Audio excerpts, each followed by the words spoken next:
함께 자리에 일어나셔서 주님의 성령 함께 찬양하시며 예배로 나아가겠습니다.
하나님은 영이시니 예배하는 자가 영과 진리로 예배할지니라. 거룩하신 하나님 아버지의 부르심을 받들어 이 자리에 나와 예배드리는 주의 자녀들의 예배를 기뻐 받아 주시옵소서. 진실된 마음과 정직한 영으로 삼위일체 하나님의 성호를 찬양하며 예배드릴 때에 하나님이시여 영으로 임재하여 주셔서 주님만 주실 수 있는 평강과 기쁨이 저희 심령 가운데 가득 넘치게 하여 주시옵소서. 감사드리며 우리 주 예수 그리스도의 이름으로 기도드립니다. 아멘.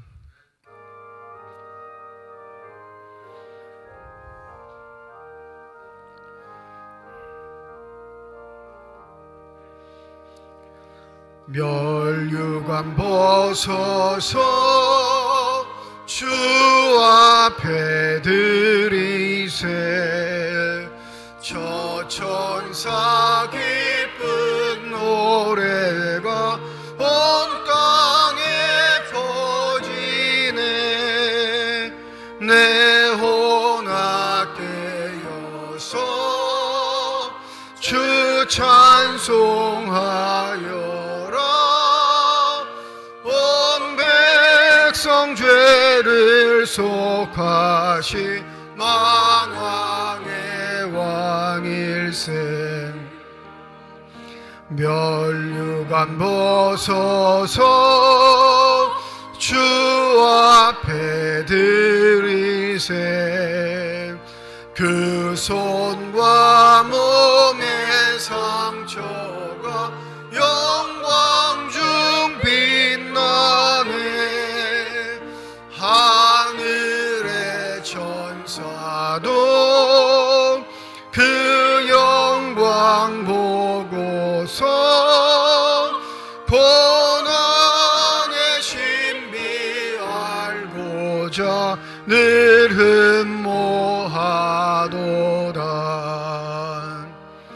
멸류관 벗어서 주 앞에 드리세. 온 세상 전쟁을 치고 참 평화 오겠네. 주 보좌 앞에서 온 백성 엎드려 그 한량없는 영광을 늘 찬송하겠네.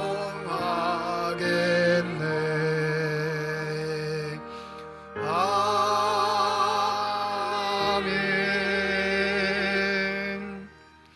여호와는 나의 빛이요 나의 구원이시니 내가 누구를 두려워하리요.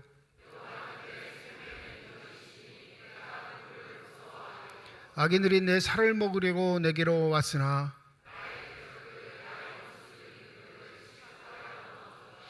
군대가 나를 대적하여 진칠지라도 내 마음이 두렵지 아니하며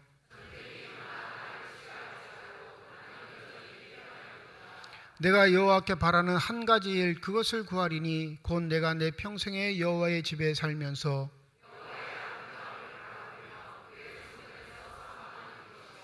여호와께서 환난 날에 나를 그의 초막 속에 비밀히 지키시고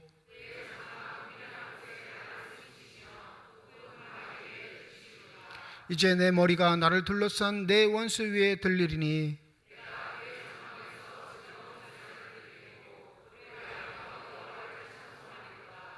아멘. 지난 한 주간 동안의 삶을 되돌아보며 주님 앞에 참회의 기도를 드립니다.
만일 우리가 우리 죄를 자백하면 그는 미쁘시고 의로우사 우리 죄를 사하시며 우리를 모든 불의에서 깨끗하게 하실 것이라.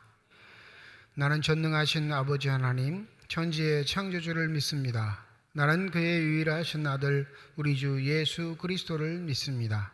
그는 성령으로 잉태되어 동정녀 마리아에게서 나시고 본디오 빌라도에게 고난을 받아 십자가에 못 박혀 죽으시고 장사된 지 사흘 만에 죽은 자 가운데서 다시 살아나셨으며 하늘에 오르시어 전능하신 아버지 하나님 우편에 앉아 계시다가 거기로부터 살아있는 저와 죽은 자를 심판하러 오십니다.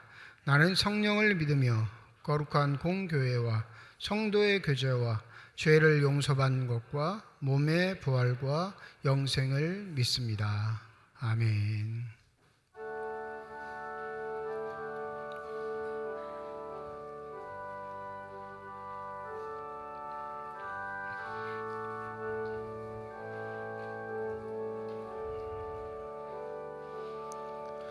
오 놀라운 그새 주 예수 내 주 참 능력의 주시로다.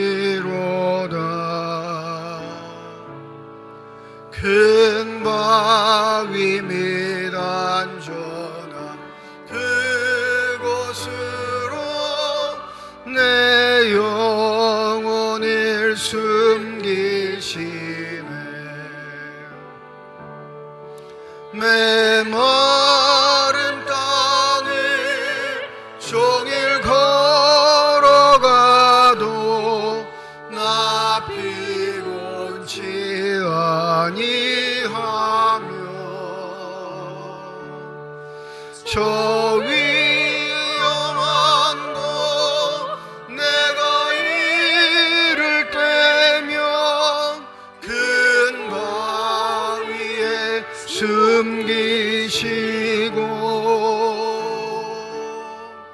주 손으로 덮으시네. 오 놀라운 구세주 예수 내 주, 내 모든 짐 벗기시네.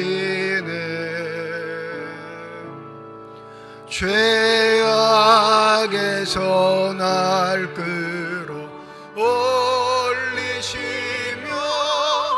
또 나에게 힘 주시네. 메마른 땅을 종일 걸어가도 나 피곤치 아니하며 저 위험한 곳 내가 이를 때면 큰 바위에 숨기시고 주 손으로 덮으시네. 증량 못할 은혜로 채우시며 늘 성령에 감화주사 큰 기쁨 중 주님은 찬양토록 내 믿음을 도우시네. 메마른 땅을 종일 걸어가도 나 피곤치 아니하며 저 위험한 곳 내가 이를 때면 큰 바위에 숨기시고 주 손으로 덮으시네. 주 예수님 임하실 때 나 일어나 맞이하리. 그 구원의 은총을 노래하리. 저 천군과 천사 함께 메마른 땅을 종일 걸어가도 나 피곤치 아니하며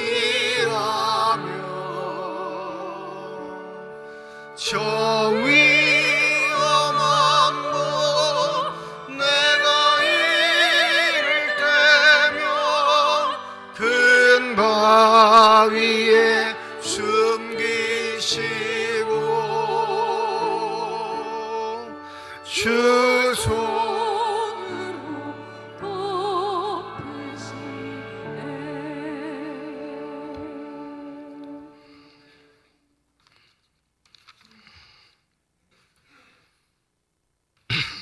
사랑과 은혜가 풍성하신 하나님 아버지, 지난 8월은 수해와 혹독한 여름 무더위 속에서 주님의 은혜 가운데 보내고 오국이 무고 이뤄가는 9월 첫 주일 주님의 성전에 나올 수 있도록 은혜 베풀어 주심을 감사합니다. 하지만 주님의 성전에 나오고 싶어도 육신이 연약하여 예배 드리지 못하는 성도들이 있사오니 다음 시간엔 영육간에 강건하여 주님의 성전에 나올 수 있도록 도와주시길 기도합니다. 한 주간도 주님의 말씀대로 산다고 다짐하지만 주님의 말씀대로 살아가지 못했음을 고백하오니 용서해 주시길 기도하며 오늘 예배드리는 이 시간 주님의 뜻이 무엇인지를 분별하게 하시고 그 뜻 안에 살아갈 수 있도록 인도하여 주시길 기도합니다. 우리의 걸음마다 주의 향기가 드러나게 하여 주시고 우리가 만나는 모든 사람들에게 예수 그리스도의 그 아름다운 사랑을 전하며 살아갈 수 있는 우리의 모습이 되게 하여 주시길 간구합니다.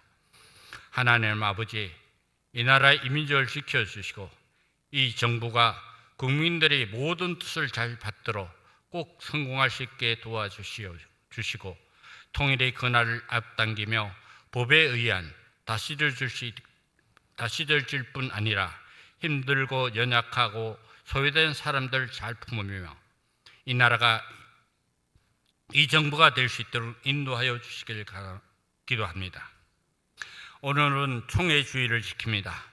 이번 총회는 서로 용서와 화해가 있게 하셔서 우리 교단이 치유되어 모든 교회들이 다시 한번 부흥의 시대를 맞이할 수 있게 인도하여 주시고 영적 지도자들 먼저 믿는 우리들이 하나님 앞에 겸손히 엎드려 바른 신앙으로 살아갈 수 있도록 인도하여 주시길 기도합니다.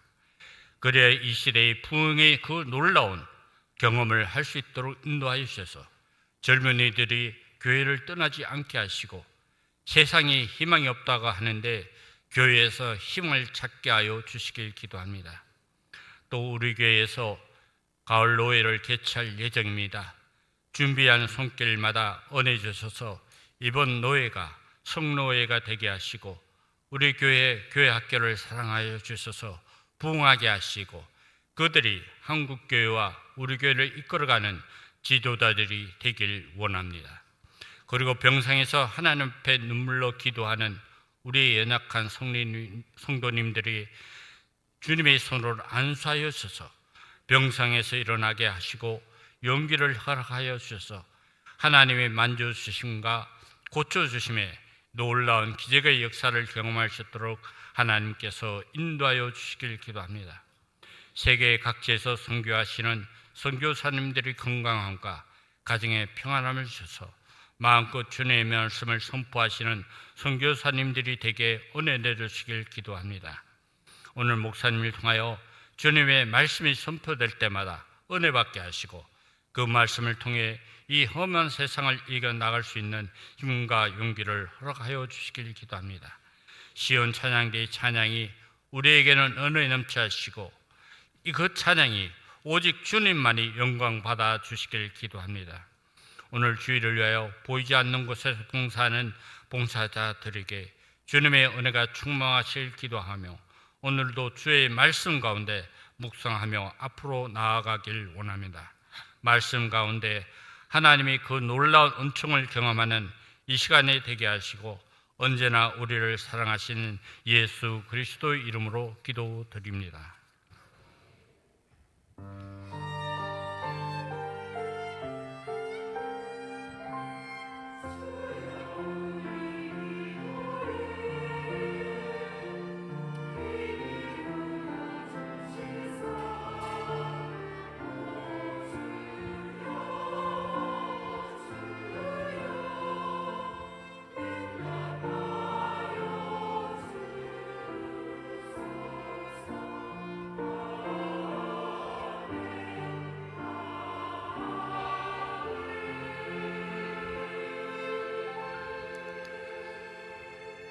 성령 강림 후 14번째 주일 우리에게 주신 하나님의 말씀입니다. 구약성경 예레미야 15장 15절에서 21절까지 말씀, 신약성경 마태복음 16장 21절에서 28절까지의 말씀입니다. 다 함께 자리에 일어나 하나님의 말씀을 받겠습니다.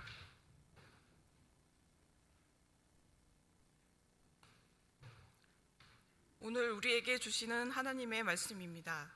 여호와여 주께서 아시오니 원하건대 주는 나를 기억하시며 돌보시사 나를 박해하는 자에게 복복하시고 주의 오래 참으심으로 말미암아 나로 멸망하지 아니하게 하옵시며 주를 위하여 내가 부끄러움 당하는 줄을 아시옵소서.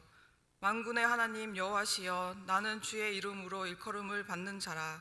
내게 주의 말씀을 얻어 먹었사오니 주의 말씀은 내게 기쁨과 내 마음의 즐거움이오나 내가 기뻐하는 자의 모임 가운데 앉지 아니하며 즐거워하지도 아니하고 주의 손에 붙들려 홀로 앉았사오니 이는 주께서 분노로 내게 채우셨음이니이다.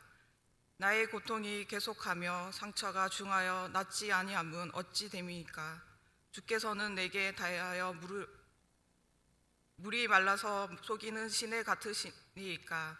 여호와께서 이와 같이 말씀하시되 내가 만일 돌아오면 내가 너를 다시 이끌어 내 앞에 세울 것이며 내가 만일 헛된 것을 버리고 귀한 것을 말한다면 너는 나의 입이 될 것이라. 그들은 내게로 돌아오려니와 너는 그들에게로 돌아가지 말지니라. 내가 너로 이 백성 앞에 견고한 놋 성벽이 되게 하리니 그들이 너를 칠지라도 이기지 못할 것은 내가 너와 함께하여 너를 구하여 건짐이라. 여호와의 말씀이니라. 내가 너를 악한 자의 손에서 건지며 무서운 자의 손에서 구원하리라.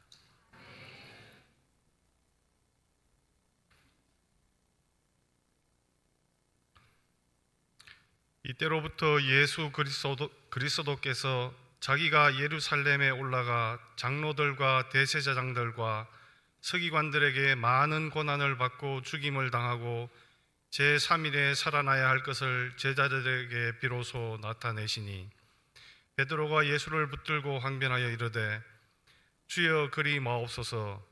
이 일이 결코 주께 미치지 아니하리이다. 예수께서 돌이키시며 베드로에게 이르시되 사탄아 내 뒤로 물러가라. 너는 나를 넘어지게 하는 자로다.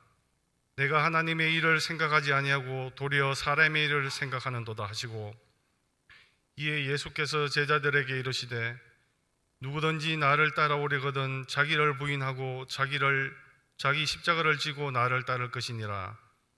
누구든지 제 목숨을 구원하고자 하면 잃을 것이요 누구든지 나를 위하여 제 목숨을 잃으면 찾으리라. 사람이 만일 온 천하를 얻고도 제 목숨을 잃으면 무엇이 유익하리요? 사람이 무엇을 주고 제 목숨과 바꾸겠느냐? 인자가 아버지의 영광으로 그 천사들과 함께 오리니 그때에 각 사람이 행한 대로 갚으리라. 진실로 너희에게 이르노니 여기 서 있는 사람 중에 죽기 전에 인자가 그 왕권을 가지고 오는 것을 볼 자들도 있느니라. 하나님께서 이 말씀을 통하여 우리에게 은혜 주시길 원합니다.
아멘.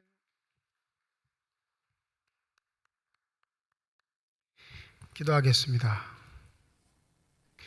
이 시간 우리들의 눈을 열어주시사 주 형상 바라보게 하여 주시옵시고 우리 길에 길을 열어주셔서 주 음성 듣게 하여 주시옵소서.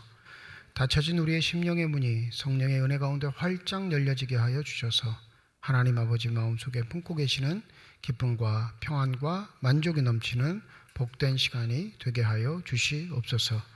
감사드리며 우리 주 예수 그리스도의 이름으로 기도드립니다. 아멘. 성경에 장절이 표기된 건 근대의 일입니다.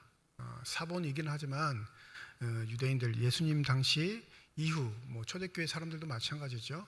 근대가 오기 전까지 성경은 장절의 구분이 없었으니까 읽기가 굉장히 힘들고 어려웠습니다. 뿐만 아니라 한 가지 더 괴로운 일은 이 성경이 누구나 읽을 수 있는 책이 아니었다라는 거죠. 특별히 서기관들이 큰 권력을 가질 수 있었던 원인은 그들이 성경을 번역하면서 성경을 알 수 있는 유일한 독점적 지식을 갖고 있는 그룹이었기에 오늘 본문에도 서기관들이라는 칭호로 나오긴 하지만 유대 사회에서의 서기관들의 권세는 막강했습니다. 그래서 마태복음이든 마가복음이든 누가복음이든 글을 적을 때 의도를 갖고 적는 게 뭐냐면 단락을 구분해야 되는데 이제는 단락이 달라집니다. 이제는 내용이 바뀔 겁니다. 라는 의도를 가지고 글을 적을 때 종종은 시기, 때를 통해 그 의도가 단락이 달라짐을 표기하는 경우가 있습니다. 오늘 마태복음 16장 21절에 보면 이때로부터라고 마태가 이렇게 시기를 적는데 이게 4장 17절 마태복음 4장 17절에 보면 이 단어가 고스란히 똑같이 사용됩니다. 4장 17절 이렇게 말합니다. 이때부터 예수께서 비로소 전파하여 이르시되 회개하라 천국이 가까이 왔느니라 하시더라. 4장 17절에 기록된 이때부터 그 다음에 16장 21절에 기록한 이때로부터가 뭘 나누는 거냐면요, 4장에 기록된 이때부터라는 건 예수님의 생애에 있어서 초기 사역, 그가 하나님의 아들로 등장하셔서 부활하시고 승천하시기까지 초기 사역이 바로 시작된다라는 의미를 염두에 두고 마태가 이 시간 두사를 기록한 거고요. 16장 21절은 바로 예수의 후기 사역, 마지막 정점에 이르는 예수님의 사역이 시작되었다라는 것을 나타내는 신호와 같은 겁니다. 지금으로 따지면 몇 장 몇 절 이렇게 구분을 할 수 있겠지만 초대 사회에서는 그 장절 구분이 없었으니까 이 단어가 등장하면 읽는 사람이 긴장하는 거예요. 이제 예수님의 또 다른 일들이 시작되었구나 라고 생각하게 되는 거죠. 이 배경을 한번 살펴보시면 이 4장 17절 이전에 뭐가 있었냐면 우리가 잘 알고 있는 세 가지 시험, 광야에서 시험 당하시는 예수의 일대기가 그려져 있습니다. 다 아시죠? 시험에 지셨어요? 이기셨어요? 잘 모르시나요? 이기셨을 것 같아요? 지셨을 것 같아요? 이기셨어요. 근데 다 이기실 때 뭘로 이기셨죠? 말씀으로 이기셨어요. 본인이 말씀이신데 이미 기록된 신명기의 말씀을 통해 사단의 시험을 이기셨습니다. 그러고 어떻게 하냐면 예수님의 생애 초기 사역이 진행된다라고 마태는 기록하고 있는 건 굉장히 중요한 요소입니다. 여러분 마태복음 4장에 내가 만일 하나님의 아들이거든 해가지고 조건문처럼 번역을 해놔서 내가 이 일을 행하면 내가 하나님의 아들로 인정해 줄게 이렇게 주고받는 시험거리라고 생각하시면 오산이에요. 사단은 이미 예수가 하나님의 아들인지 알았습니다. 내 앞에서 증명해봐 이게 아니에요. 그 시험의 본질은 원래의 뜻은 뭐냐면 하나님의 아들이면 이렇게 쉽게 해, 어렵게 하지 말고 내가 세상 사람들에 대해서는 더 잘 알아. 왜냐하면 내가 권세를 잡고 있는 세력 가운데 대부분이 다 세상 사람들을 통치하는 거니까. 그러니 내가 하나 팁을 줄게. 이렇게 하면 내가 하나님의 아들로서 이를 충분히 쉽게 원활하게 할 거야. 이 의도예요. 세 가지 다. 예수가 뭘로 물리치셨다고요? 자신의 생각이 아닙니다. 자신이 살아왔던 경험도 아니고요. 자신의 지혜가 아니라 하나님께서 주신 말씀, 성경의 일러스되 하나님의 말씀으로 그 세 가지 사단의 시험들을 이기십니다. 그리고 예수의 초기 사역이 진행돼요. 근데 오늘 16장 21절 이때로부터 하면 예수의 후기 사역이 진행된다라는 사인인데 놀랍게도 이 16장 21절의 전에 예수에게 시험거리가 오는 게 아니라 예수의 후기 사역에는 바로 이때로부터 이후에 시험거리가 한 자 등장하죠. 마태복음 4장에서는 눈에 보이지 않는 존재, 영적인 사단의 존재가 등장해서 광야에서 시험을 하더니 이제 마태복음 16장 이후로 보면 누가 사단으로 등장하죠? 23절 우리 다 함께 읽어보겠습니다. 23절입니다. 시작.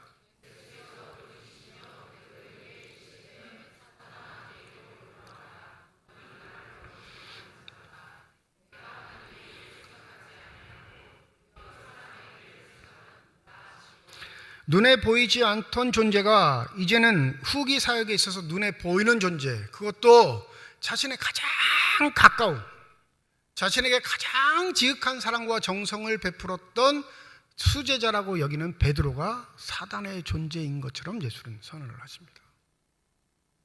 그러니까 예수의 길을 방해하는 방해꾼이 4장에서는 눈에 보이지 않는 영적인 존재였는데 16장에 와서는 눈에 보이는 사랑하는 존재가 예수의 길의 회방꾼이 되었다라는 걸 마태는 우리에게 알려주죠. 그럼 한번 생각해 볼 필요가 있습니다. 왜 베드로는 예수의 일의 회방꾼이 되었는가?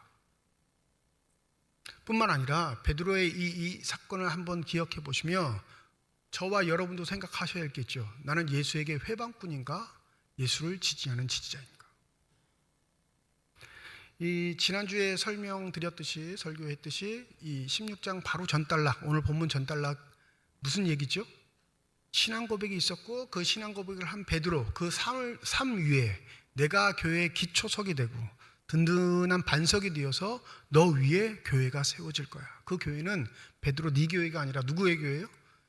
내 교회, 예수의 교회, 하나님의 교회가 될 것이다 라는 축복을 주셨습니다. 근데 그 신앙 고백이 끝나자마자 그 신앙 고백이 있은 후에 예수께서 이 말씀을 하시죠. 21절입니다. 예수께서 자기가 예루살렘에 올라가 장로들과 대제사장들과 서기관들에게 많은 고난을 받고 죽임을 당하고 제3일에 살아나야 할 것을 제자들에게 비로소 나타내시니. 분위기 좋았습니다. 하나님의 축복을 받았다 칭찬을 들었고요. 뿐만 아니라 베드로가 그 신앙 고백을 한 이후에 너의 삶은 교회를 든든히 세워가는 반석과 같은 존재가 될 것이다 라는 얘기를 하셨습니다. 그리고 그제서야 예수는 자신이 이 땅에서 이루어야 할 사명을 솔직하게 제자들에게 알려주셨습니다. 한 번도 꺼낸 적 없는 이야기였습니다. 한 번도 드러낸 적이 없는 이야기. 자신의 마음속에 그냥 꽁꽁 숨겨두고 때가 될 때를 기다려 하나님 아버지가 나에게 원하시는 사명은 이것이다 라고 알려주셨습니다. 그런데 제자들의 반응은 충격적이었습니다. 자신들이 원하고 뜻하는 바 이전에 이미 예수는 어느 정도 자리를 확보하셨고 이 유대 땅 이스라엘 지경에서는 왕으로 추초될 만큼 존경을 받는 지위를 얻은 사람이었습니다. 그런데 놀랍게 그 일을 시작해 보기도 전에 유대사의 메시아 사상으로 물들어 있는 많은 사람들이 흥분하고 기대하고 소망하는 그 순간 바로 예수는 뭐라고 하셨냐면 나는 죽으러 간다 이 얘기를 하신 거예요. 뭐 그럴 일은 없겠지만 제가 죽으러 간다 그럼 여러분 저 말리실래요? 빨리 가세요 하실래요? 예? 이거 인지상정이에요. 자기가 사랑하는 사람이 죽으러 간다 그러면 대부분 어떻게 해야 돼요? 말려야죠.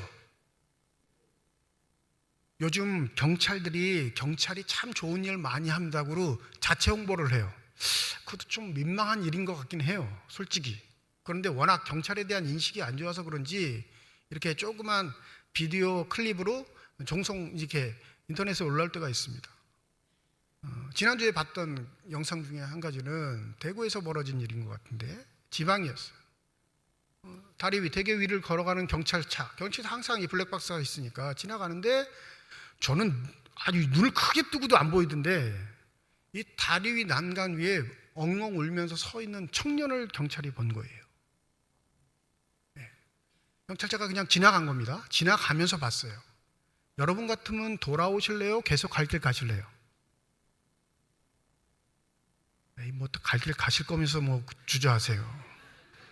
뭐 강상 하나보다 이러겠죠. 근데 그 경찰대는 돌아왔어요. 돌아와서 분위기가 이상하니까 그 옆에 다시 세우고 청년을 순찰차에 태웁니다. 그걸 데리고 가서 30분간 이야기 듣고 위로하고 차 한잔 주고 하니까 열심히 살겠습니다 하고 돌아갔대요. 그걸 이제 홍보 영상으로 올린 거예요. 우리 경찰이 이렇게 좋은 일도 합니다. 이렇게. 그러니까 좋은 사람은 누가 죽는다 하면 말려야 돼요? 아, 그래, 빨리 죽어 이래야 돼요. 말려야죠. 22절의 베드로의 사건은 그겁니다. 강압적으로 말리고 안 됩니다. 이렇게 한 거예요. 예수는 죽으러 가겠다는데 사랑하는 제자는 말리는 상황. 이거 죽으러 가겠다는 사람이 잘못된 거예요? 말리는 사람이 잘못되는 거예요? 아, 죽으러 간 사람이 잘못이죠. 그런데 엎친 데 덮친다고, 아니 자기는 제자로서 최선을 다해 예수를 말린 건데, 사랑하는 마음으로 진심을 다해서 예수를 말린 건데, 예수는 뭐라고 해요? 사탄아 물러가라. 여러분, 이 말 들으면 어떤 마음이 드시겠어요? 아, 내 이 인간을 잘못 봤구나 여태껏, 이 생각 들지 않겠어요? 그런데 이 본문이 너무 중요하기에 이때로부터라는 말로 이 단락이 시작되는 거예요. 예수의 후기 사역에서 교회의 존재됨에 있어서 가장 중요한 본문이기에 마태는 이 본문을 강조하고 싶어서 이때로부터라는 단어를 쓰며 이 단락을 시작하는 겁니다. 여러분, 22절 베드로의 말을 한번 들어보시죠. 주여 그리 마옵소서, 이 일이 결코 주께 미치지 아니하리이다. 이 한글 번역 성경의 가장 맹점은 뭐냐면 너무 예의를 차려요. 이게 여러분 막 말리는 것 같아요. 아주 되게 그냥 굽신거리면서 그러지 마셔 주실래요? 뭐 이렇게 하소연하는 것 같아요. 이 하소연하는 듯이 들려요. 근데 이 헬라어 문장 중에도 어떠한 단어가 특별한 구성 성분을 이룰 때 그 단어 뒤에 명사라든지 하나님이라는 이 조건이 완벽하게 이루어질 때는 그 원래의 단어 뜻이 확 바뀌는 구문들이 존재해요. 오늘 찬양대 처음에 한국말로 했어요? 영어로 했어요? 영어로 나오면 스트레스 받죠? 아예 못 알아들으면 스트레스 안 받아요. 띄엄띄엄 알아들으면 스트레스 받습니다. 왜요? 해석을 해야 되거든요. 이해하려면. 네? 그래서 영어 공부도 뭘 잘해야 되냐면 구문론을 잘해야 돼요. 한 개 한 개 단어를 아는 것도 중요한데 그 단어가 구문을 이뤘을 땐 정반대의 뜻이 되는 경우가 있거든요. 헬라어 중에 이 힐레오스, 하나님 앞에 붙는 형용사이긴 한데 힐레오스라는 단어가 은혜로운, 자비로운이라는 뜻이 있어요. 그 힐레오스라는 단어 뒤에, 바로 뒤에 인칭 대명사가 붙고 그 뒤에 하나님이나 신적인 존재, 주라는 단어가 붙을 때 이 힐레오스는 은혜로운, 자비로운 단어로의 뜻을 박탈당합니다. 그래서 이 구문이 뭐가 되냐면 절대 하지 말아야 한다. 금지 명령어가 돼요. 그러면 하나님을 붙이면 어떻게 되죠? 하나님이 그 일을 당신에게 절대 하지 말라 하셨습니다. 이렇게 돼요, 번역은.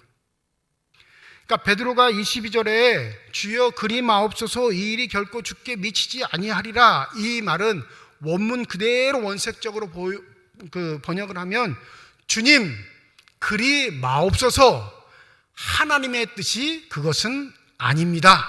절대 할 수 없습니다. 이 말이에요. 예수는 하나님 아버지께 받은 사명을 통해 내가 예루살렘에 죽으러 가노라 말하는데 사랑이 많던 베드로는 당연하죠. 말려야죠. 말리는데 뭘 거들먹거려요? 하나님의 뜻을 거들먹거립니다. 아닙니다. 하나님이 이 일을 결코 허락치 않으실 겁니다. 잘못 생각하신 거예요. 그 하나님의 이름이 등장하자 예수께서 말씀하시길 사탄아 물러가라 한 겁니다. 16장 전체를 교회에 관한 말씀으로 이해하신다면 또 지난주 설교와 연속적으로 교회가 교회됨의 본질을 회복하려면 무엇을 해야 하는지를 생각하신다면 첫 번째, 교회는 신앙 고백의 공동체이어야 합니다. 더불어 그 신앙 고백 공동체들은 반드시 반석의 역할, 기초의 역할을 해야 하는 중직자들이 필요해요. 더불어 꼭 기억하셔야 할 게, 오늘 본문 단락에 말하는 거죠. 내가 생각하는 사명과 주님께서 우리에게 위임한 사명은 결코 부딪혀서는 안 됩니다. 그게 교회의 본질을 회복하는 원리입니다. 지금 예수께서는 하나님 아버지께서 자기에게 허락하신 사명을 이루기 위해 자신이 은밀히 감추어뒀던 비밀을 선포하십니다. 이제 너희들도 알아들 때가 됐지. 나를 구주라 고백했으니 하나님의 뜻을 준행하는 자로 알았으니 이제는 그 수준은 되었겠지. 근데 베드로는 하나님의 뜻을 빙자하여 예수의 길을 막는 자가 되었습니다. 그런데 자신을 최선을 다해서, 정성을 다해서 지극히 예수를 사랑하는 마음으로 행했던 그 행위를 예수는 뭐라 하시냐면 사단의 행위라 말씀하시는 겁니다. 교회는 바로 여기에서 위기가 오는 겁니다. 여러분, 세상이 아무리 교회를 핍박하고요, 아무리 조롱하고, 아무리 수단과 방법을 가리지 않고 무너져라 한다라도 세상과 상관없이 교회를 지켜가는 힘은 누구에서부터 올까요? 하나님으로부터 와요. 믿으십니까? 하나님이 절대적인 권위를 가지고 세운 두 가지 공동체가 있는데, 첫 번째가 가정이고요, 그 다음이 교회예요. 그러니 이 두 조직은, 두 구성은 절대 주님 오실 때까지 무너질래야 무너질 수가 없습니다. 근데 왜 우리가 그렇게 세상의 소리에 귀 기울여야 할까요? 우리의 문턱을 낮추기 위해서 노력해야 되기는 건 맞아요. 누구에게든지 교회가 개방되어 하나님의 복음을 들을 수 있는 기회를 제공하는 건 교회의 당연한 의무이자 책임이긴 합니다. 그러나 너무 민감할 필요는 없어요.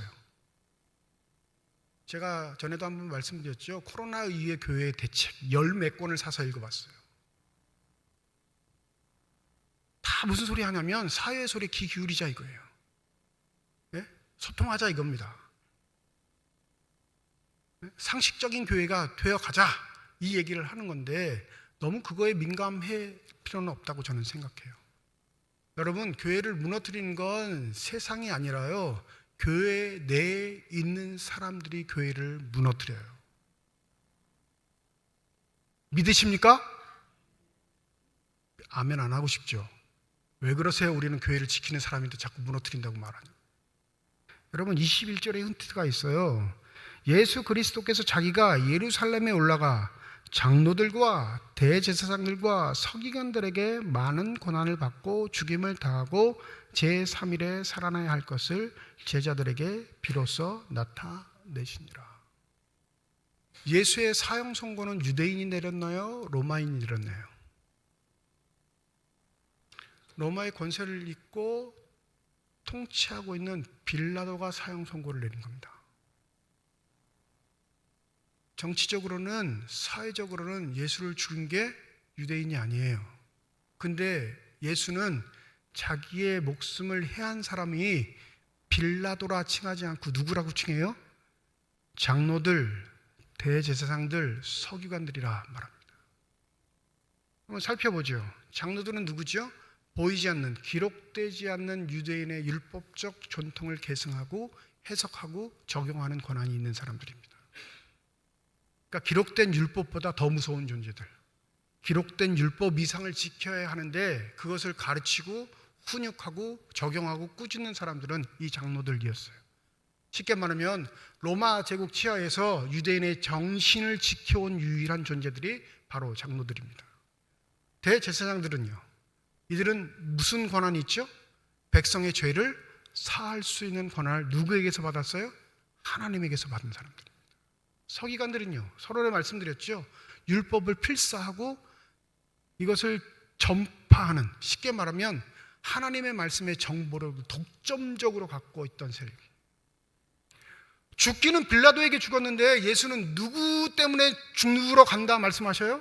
이 세 부류의 사람, 유대인의 신앙적 전통과 믿음의 전통을 지키는 그 사람들에게 내가 죽게 될 것임을 말씀하십니다.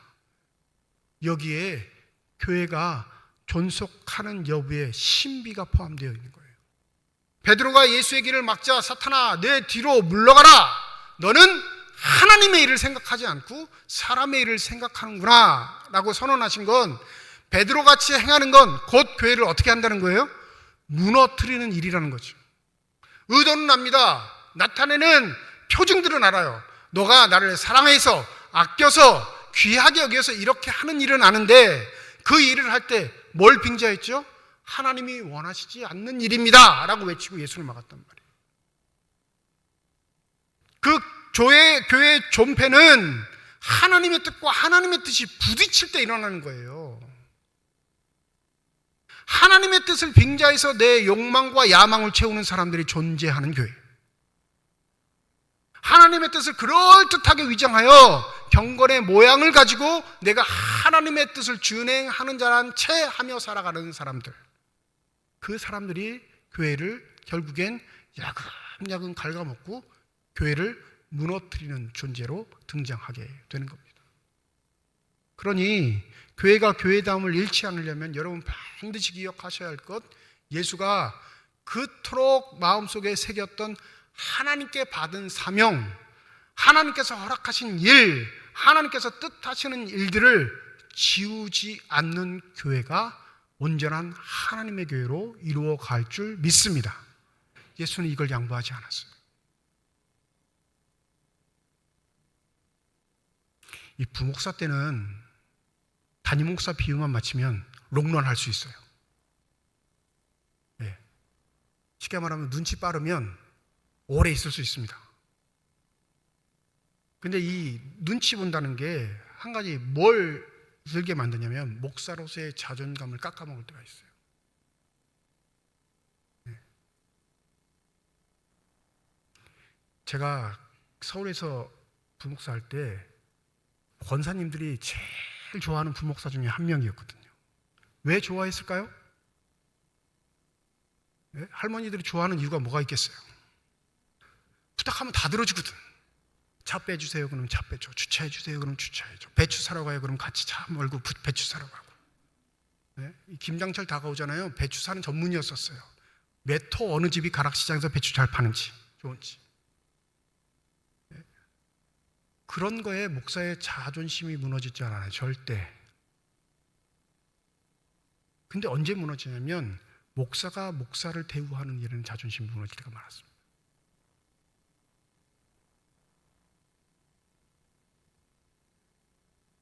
제가 우리 부목사님들한테 별로 얘기 안 해요. 일주일에 몇 번 안 마주쳐요. 하던 일들 잘 하니까 그대로 하면 돼요. 정말로 문제는요, 주의 사명자라고 생각하는 사람들이 서로 부딪힐 때, 스파크가 일어날 때 조직은 무너집니다.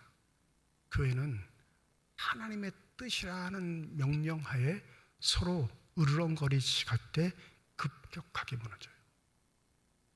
거기에 하나 옳은 원칙이 있겠죠. 진정 하나님의 뜻이 무엇인지, 진정 하나님이 원하는 사명이 무엇인지, 하나님이 이 교회를 통해 나를 통해 이끌고 가시고자 하는 일이 무엇인지. 24절과 25절입니다. 우리 다 함께 읽어보겠습니다. 24절, 25절 시작.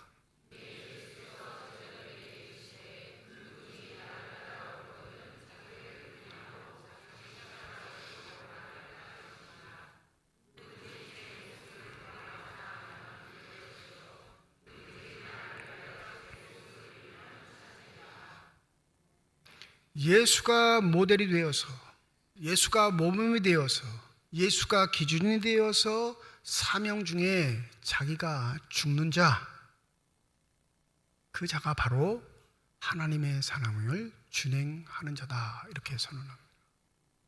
여러분, 우리가 부여받은 이 생명은 우리 스스로 죽이려고 해봤자 안 죽어요.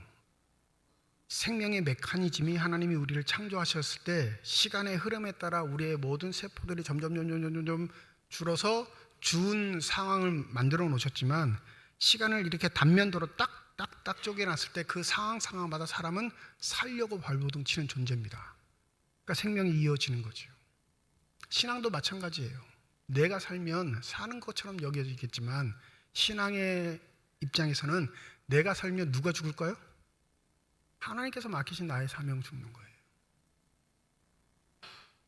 그러니까 하나님의 뜻을 온전히 안다, 하나님의 뜻이 나에게 임했다, 하나님의 뜻을 내가 준행해야 한다라는 실천적 측면에서 그게 옳은 하나님의 사명이라 분별하고 싶으시면 내가 그 말씀 안에 먼저 죽는가 생각해 보시면 됩니다. 내가 살아나서는 하나님의 뜻이, 하나님의 사명이 이루어질 수 있는 방법이 존재하지 않습니다. 근데 현대 교회는 그렇지 않죠. 내가 먼저 우선시돼요. 네? 현대 문명은 나를 사랑하라 말합니다. 근데 그 나를 사랑함이 굉장히 신앙적으로 곡해된 건 뭐냐면 하나님을 제외한 내 사랑은 하나님께 징계받는 삶의 결론일 뿐이에요. 교회에서 말하는 내 사랑은요, 하나님이 나를 사랑하시듯이 하나님의 형상이 회복된 자로서 내가 사는 방법은 그 회복하신 분이 맡기신 일들을 감당하는 삶의 모습이 되어야 할 줄 믿습니다.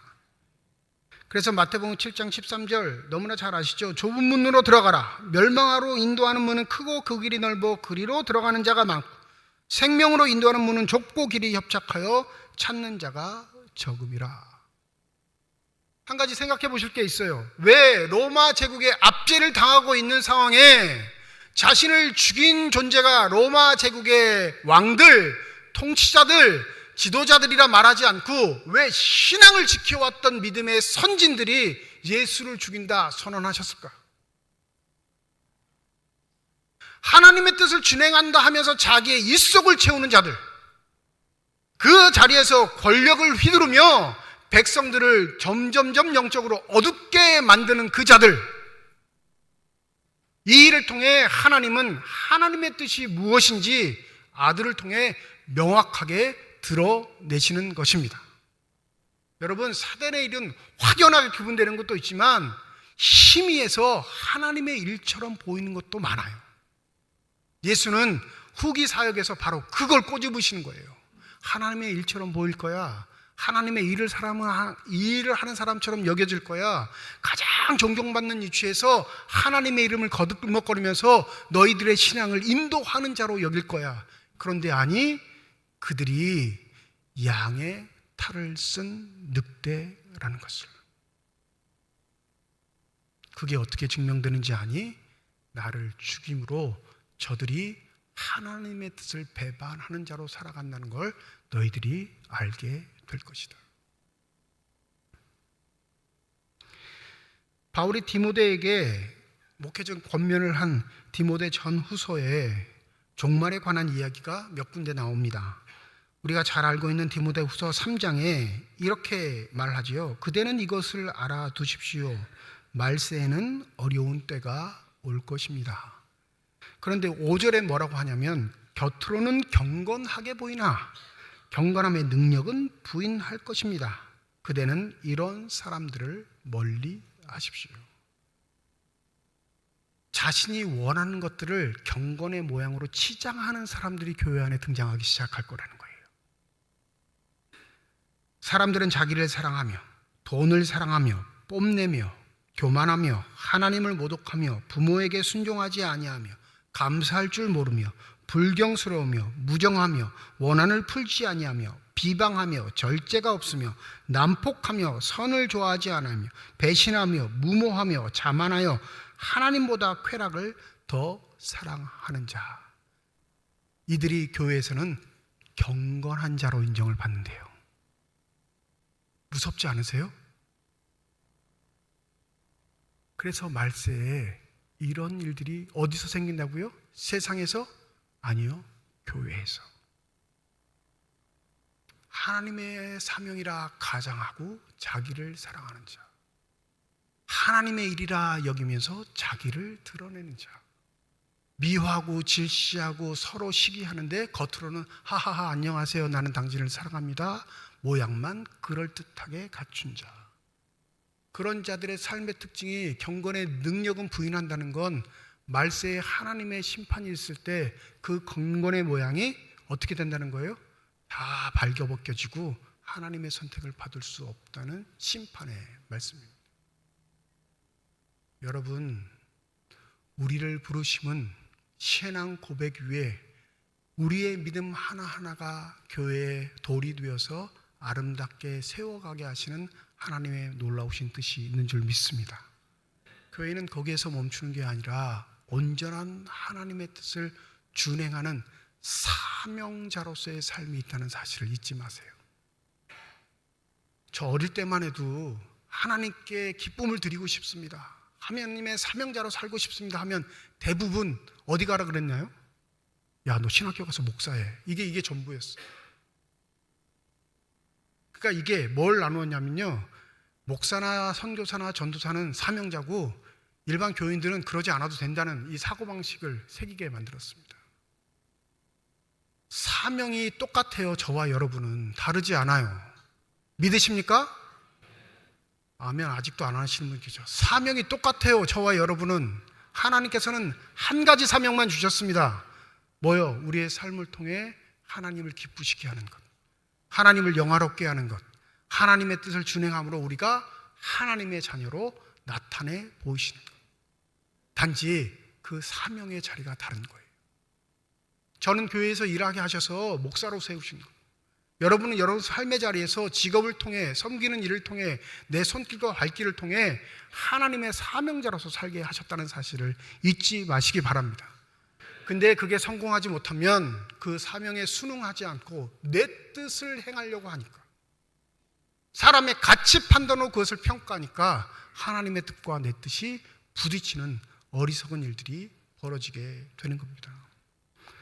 오늘 구약 본문을 읽었던 예레미야, 여러분 예레미야 기억하시죠? 별명이 뭐죠? 눈물의 선지자예요. 왜 눈물의 선지자가 됐을까요? 한 가지예요. 자신은 하나님의 음성을 들었어요. 이스라엘이 망한대요. 자기가 듣는 하나님의 음성은 이스라엘이 망한다는 겁니다. 자기도 이스라엘 사람이에요. 그런 하나님을 믿기 싫은데 하나님이 계속 이스라엘은 망해, 항복해, 망할 거야. 그런데 다른 선지자들, 다른 말씀을 갖고 있는 사람들, 신앙의 선배인 사람들은 뭐라고 하죠? 하나님은 우리를 구원하셔서 반드시 승리하게 하실 거야 말합니다. 누가 나쁜 놈이에요? 이스라엘 사람들 눈에 예레미야가 나쁜 놈일까요? 하나님이 이기게 하신다라고 말하는 사람이 나쁜 놈일까요? 예레미야가 나쁜 놈인 거예요. 그냥 오늘 본문에 그러잖아요. 나는 외롭습니다. 나는 고독합니다. 내 편은 하나도 없습니다. 그건 사명자에게만 주시는 거룩한 눈물이라는 사실을 잊지 마시기 바랍니다. 하나님과 평화를 누리지 않고 세상과 평화를 누리려면 여러분 그냥 좋은 게 좋다고 주고받고 사세요. 사명자이 아닌 것처럼 사시면 편합니다. 근데 사명자로 살려거든 예레미야가 느꼈던 고독, 외로움, 눈물이 반드시 동반된다는 사실, 그 눈물 속에 하나님의 뜻이 숨겨져 있다는 사실을 잊지 마시고 주의 아름다운 길을 예비하시며 걸어가실 수 있는 저와 여러분이 되시기를 주님의 이름으로 축원드립니다. 기도하겠습니다. 거짓 선지자들을 삼가라. 양의 옷을 입고 너희에게 나오나 속에는 노략질하는 일이리라. 주님, 우리가 그런 자가 되지 않도록 성령의 은혜를 더하여 주시옵소서. 말로는 하나님을 위한다 하면서 내 입속을 차리는 어리석은 사람들, 입으로는 사랑하라 말하면서 여전히 시기와 질투 싸움을 그치지 않는 사람들, 그 삶의 태도들이 결국엔 교회를 야금야금 갉아먹어 무너뜨리게 하는 요소입니다. 주께서 나에게 맡기신 유일한 삶의 가치, 사명자로 살아가는 그 삶만이 하나님의 영광과 기쁨을 이룰 수 있다는 사실 잊지 않게 하여 주셔서 그 삶에 동참하며 우직하게 걸어갈 수 있는 주님의 신실한 자녀들이 다 되게 하여 주시옵소서. 감사드리며 우리 주 예수 그리스도의 이름으로 기도드립니다. 아멘.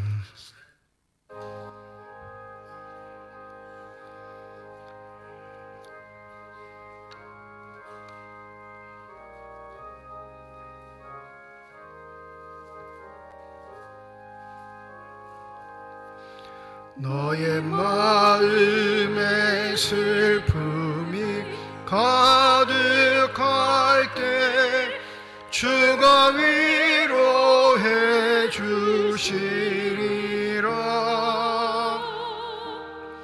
아침 해같이 빛나는 마음으로 너 십자가 지고 가라. 참 기쁜 마음으로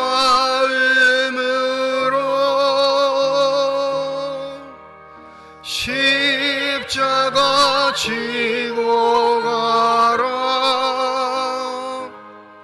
내가 기쁘게 십자가 지고 가면 슬픈 마음이 위로받네. 내가 모든 일 성실히 행할 때에 주님 앞에 서서 받으리.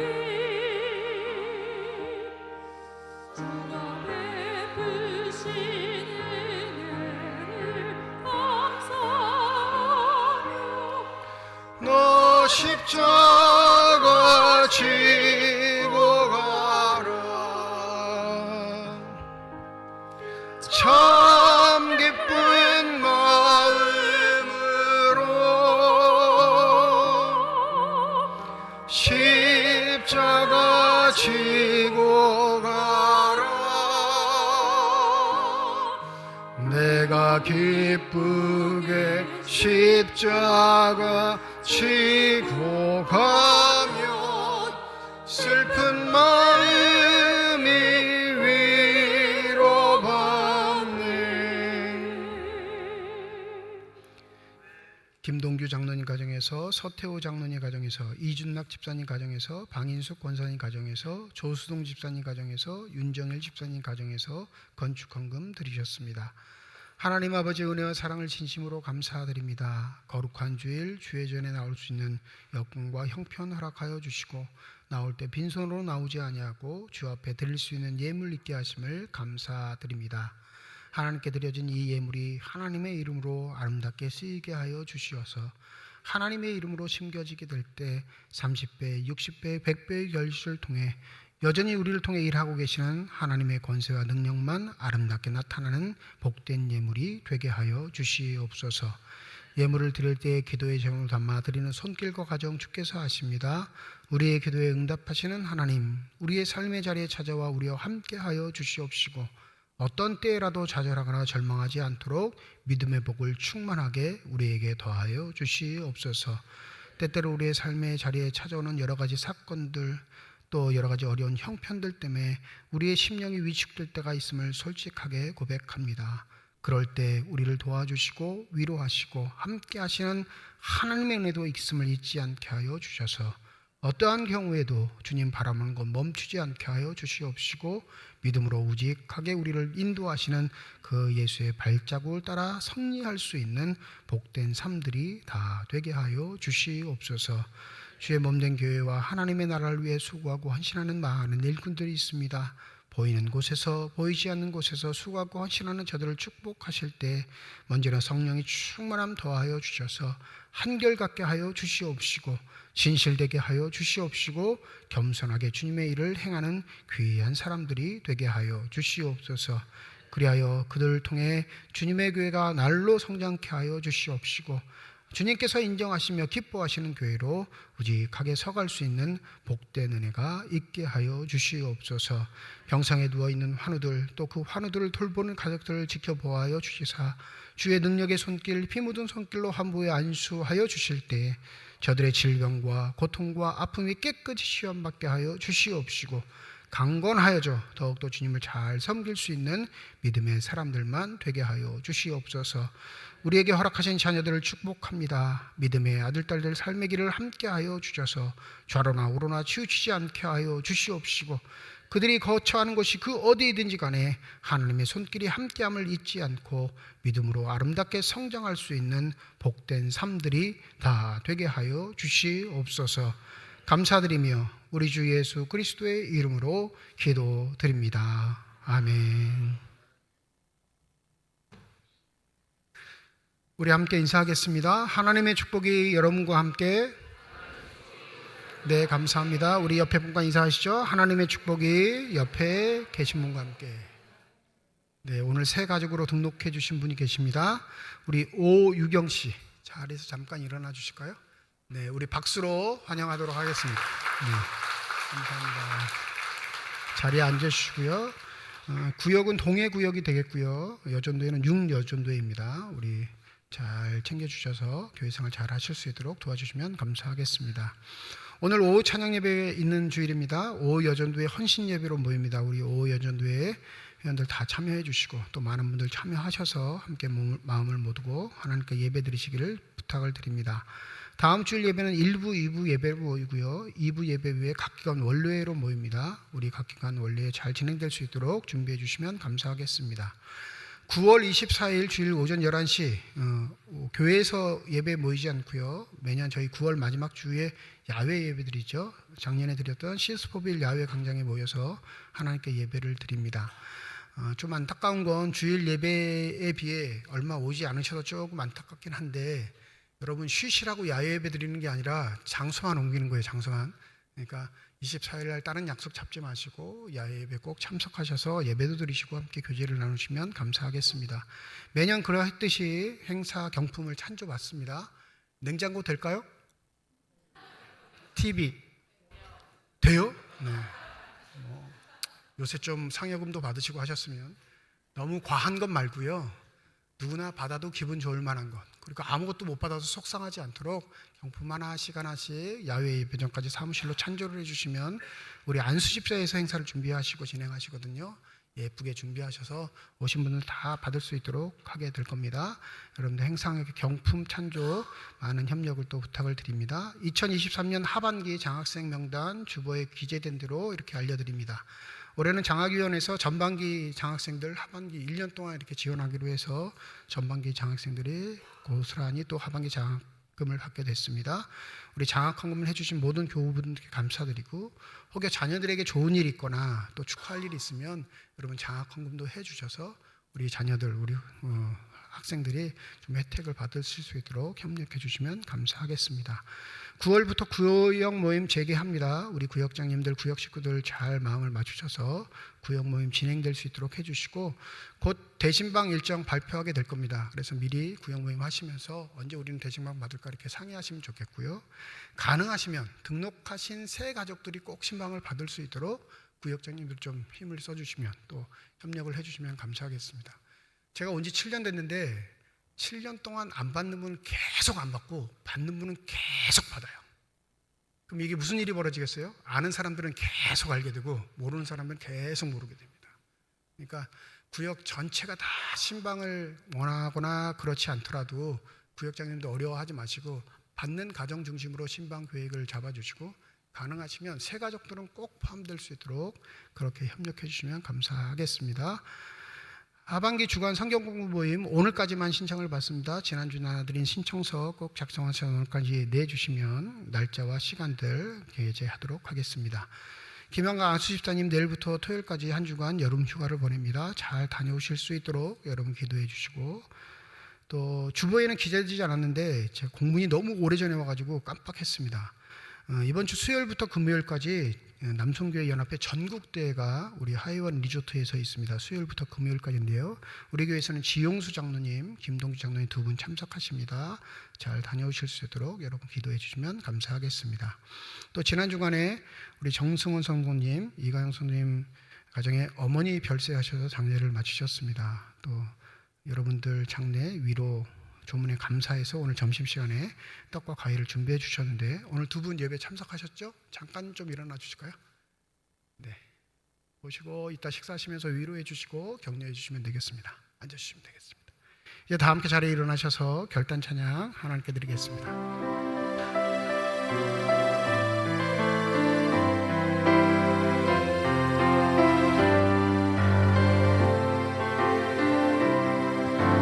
주님 다시 오실 때까지 나는 이 길을 가리라.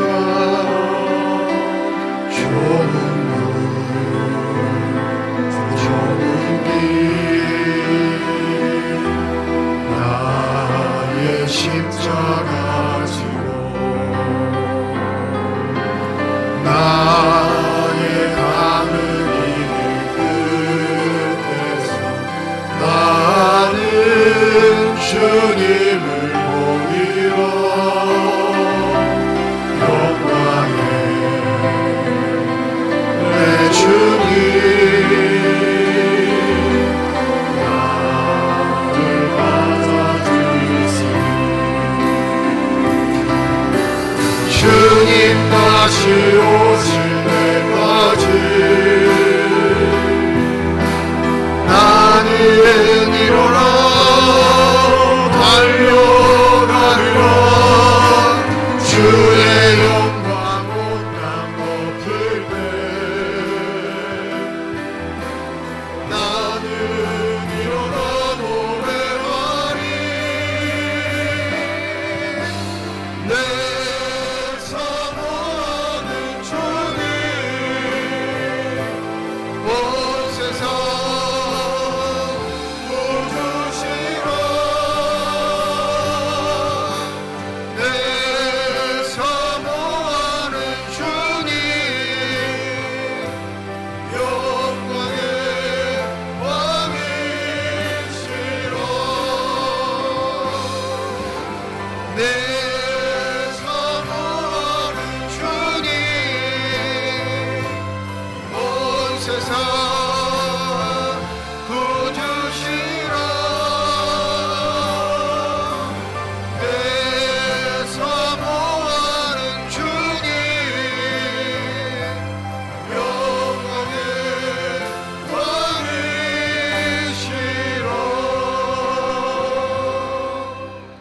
이제는 우리 주 예수 그리스도의 은혜와 하나님의 사랑과 성령의 교통하시고 내주하시고 역사하시고 충만하심이 오늘 새 가족으로 등록한 오유영씨 3위회와 어머니를 하늘나라로 보내며 하나님의 위로와 소망을 강구하는 정승훈 성도님 가족위회와 주의 말씀을 마음에 새기고 사명자로서 살아가기를 다짐하는 주님의 거룩한 자녀들, 이들의 가정과 일터와 앞길 위에 이제로부터 영원토록 함께 하시기를 간절히 축원하옵나이다.